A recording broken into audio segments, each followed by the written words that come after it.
mungkin kalau misalnya bahasa Amiyah dia mungkin huruf jar bisa masuk ke fiil misalnya kan. Anta bitaktub hada, kamu akan nulis ini gitu kan. Kalau ba itu kan di fusha itu kan huruf jar. Tapi kalau misalnya ba di bahasa Amiyah itu kan cuma apa? Kamu pengen atau gitu.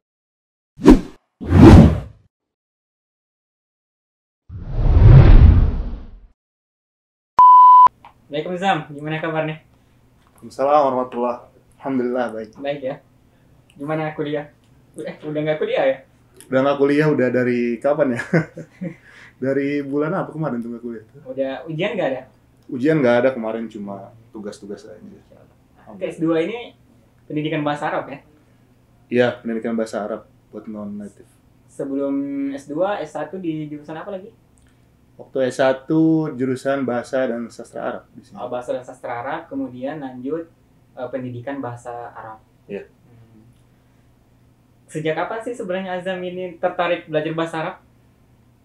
Sebenarnya nggak ada kata tertarik ya, cuma gimana ya, waktu itu tuh kayak bosen aja gitu, yang lain pernah ngambil syariah, saya pengen cari yang beda. Habis itu saya waktu itu pengennya sih ke Lugawat Tarjamah, tapi nggak diterima. Iya, agak cukup sulit ya persyaratan. Waktu itu pengen Tarjamah di KSU ini. Iya. Terus bahasa Arab sebenarnya ini apa sih pentingnya orang belajar bahasa Arab setelah belajar bahasa Arab di?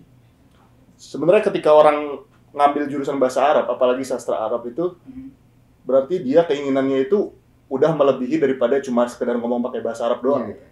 Pasti ketika dia orang mengambil sastra Arab, berarti dia tuh pengen mendalami dari segi misalnya syair atau apa, pokoknya dia ingin mendalami sastra-sastranya gitu, ingin mendalami Arab budayanya itu seperti apa gitu, secara umum. Jadi bukan hanya sekedar bisa ngomong bahasa Arab doang. Iya, betul. Terus yang paling susah dalam belajar bahasa Arab itu apa? Apakah nahwunya atau sharaf atau apa? Sebenarnya sih kalau di sini ya, kita kalau misalnya kita ngelihat di sini, itu yang paling susah yang buat kita orang Indonesia pasti ngomong. Pasti ngomong. Gitu ya. Soalnya kita pasti kan udah pernah belajar bahasa Arab di Indonesia, jadi ya mungkin kalau nahwu gitu nggak terlalu susah. Tapi kalau misalnya kita udah belajar udah di di kampus ya, belajar nahwu susah juga gitu secara teorinya gitu. Tapi mungkin secara prakteknya sedikit-sedikit masih bisa. Tapi ngomong itu susah. Terus kalau misalnya dari Azam nih udah master di bidang bahasa Arab, mungkin ada tips-tips gitu loh, maksudnya teman-teman yang mau belajar bahasa Arab, kira-kira apa sarannya gitu loh, supaya bisa lancar atau paham bahasa Arab? Tips-tipsnya ya tips basi aja sih sebenarnya, cuma ya paling deketin orang Arab yang pertama lah. Yang kedua, kalau misalnya nggak suka baca buku, ya udah dengerin YouTube gitu. Iya. Dengerin itu. Habis itu yang ketiga praktek sih. Iya betul, praktek ya. Praktek yang paling penting gitu. Habis itu ya gitulah. Kalau ngomong sama orang Arab pasti sepengetahuan saya ya, bukan hanya bahasa Arab Fusha kan ya, tapi ada juga Amiyah gitu. Apa sih sebenarnya bedanya bahasa Fusha dengan Amiyah itu? Bahasa Fusha sama bahasa Amiyah itu sebenarnya aslinya sama gitu. Maksudnya bukan aslinya sama ya.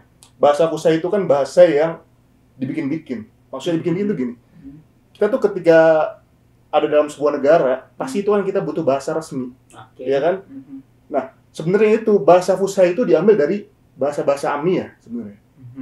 Dari lahja-lahja. Ya kan? Ketika misalnya, makanya salah orang yang ngomong kalau misalnya dulu tuh orang ngomongnya Fusha semua, habis itu semakin kesini orang jadi semakin hancur gitu bahasa.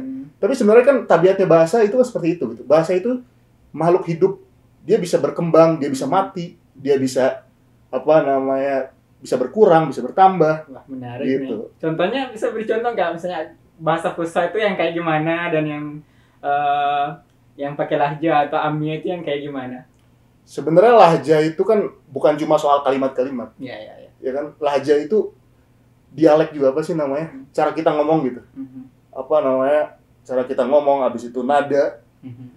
Nah, jadi kalau misalnya kita tahu misalnya kosakata, belum tentu orang Arab melihat kita pakai lahjanya dia.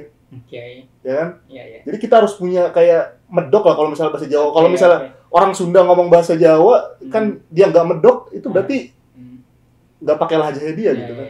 Kalau jumlah, kasihlah contoh jumlah, misalnya Kif Haluk atau apa gimana gitu. Kalau Amia gimana? Ya sebenarnya saya juga gimana ya, makanya juga males gitu ya. Ya. Cuma sedikit-sedikit doang kayak ya namanya ngomong bahasa Arab itu kan pasti imut-imutan juga gitu. Ya saya paling kalau misalnya kayak Haluk kita ngomong Shlona, Syekh Barok, Syekh Toyib. Ya seperti itu. Masya Allah. Unik juga ya. Selain itu ada lagi nggak contoh yang lain selain menanyakan kabar gitu? Selain menanyakan kabar, ya sebenarnya sih rata-rata itu kalau di sini kayaknya cuma apa?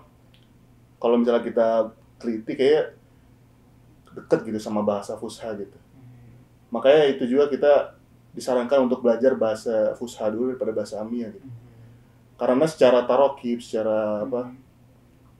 Secara tarokib itu apa sih? Susunan kalimat itu nggak jauh beda gitu. Mungkin kalau misalnya bahasa Amiyah dia mungkin huruf jar bisa masuk ke fiil misalnya kan. Atau bitaktub hada, kamu akan nulis ini gitu kan. Kalau ba itu kan di Fusha itu kan huruf jar. Tapi kalau misalnya ba di bahasa Amiyah itu kan cuma apa? Kamu pengen atau gitu. Jadi sebenarnya penggunaan Amiyah ini menjadi catatan tersendiri juga bagi pelajar yang mau belajar bahasa Arab kan ya. Iya. Karena banyak yang mereka belajar bahasa Arab dari jalanan juga misalnya ketika di makanya luar, di pasar dan seterusnya. Makanya kalau kemarin kita belajar di kelas itu di Saudi itu ada 3 bahasa. Yang pertama adalah lughah Fusha, yang kedua lughah Amiyah, yang ketiga adalah lughah Haji. Lughah Haji itu yang dibicarakan sama sodik-sodik gitu. Iya. itu namanya pidgin language. Kasih contoh dong satu bahasa yang pidgin language itu adalah, jadi awalnya itu pidgin language itu adalah ketika ada dulu tuh sejarahnya itu bisnis kan, ada misalnya bisnis antar negara tuh. Nah, bisnis antar negara ini si ini nggak tahu apa, si ini nggak tahu bahasanya dia, yang satu lagi juga dia nggak tahu bahasanya pakai apa. Akhirnya itu bahasa pakai bahasa Inggris, tapi ya asal-asalan gitu, seadanya. Ya kan? Jadi sudah mix, bahannya udah mix gitu ya. itu sebenarnya tuh pidgin itu diambil dari kata bisnis, tapi orang Cina itu dia kalau ngomong bisnis itu bijin gitu. Gitu. Makanya di sini ketika banyak ummal gitu kan, banyak imigran dari luar sana, dia belajar bahasa Arab dan itu tujuannya bukan belajar gitu, cuma yang penting dia bisa untuk buat komunikasi sedikit aja gitu. Makanya itu kita bilang kan bahasa yang hancur atau segala macam. Sekedar memahami instruksi dari bos atau atasan ya. Iya. Gitu. Mungkin terakhir kira-kira ke depan nih gimana sih peluang bahasa Arab di negara kita di Indonesia? Sebenarnya bahasa Arab sekarang sih udah mendunia ya, karena udah masuk bahasa PBB gitu. Habis itu secara turisme juga kan saya waktu itu ikut di ikut kerja dikit-dikit lah sama travel gitu. Mereka juga pada tertarik untuk datang ke Indonesia. Mungkin peluangnya lebih besar lah sekarang buat bahasa Arab. Gitu. Berarti ke depan peluang penggunaan bahasa Indonesia semakin terbuka ya? Iya gitu. Sudah banyak menerjemah juga berarti Azam ya?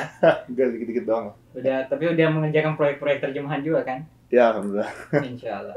Jadi rencananya ke depan setelah S2 mau ngapain nih dengan bahasa Arab ini rencananya? Ya, lihat nantilah. Lihat peluang yang ada di depan mata dulu kan. Mau jadi dosen bahasa Arab kah? Atau... Ya bisa, apa aja lah.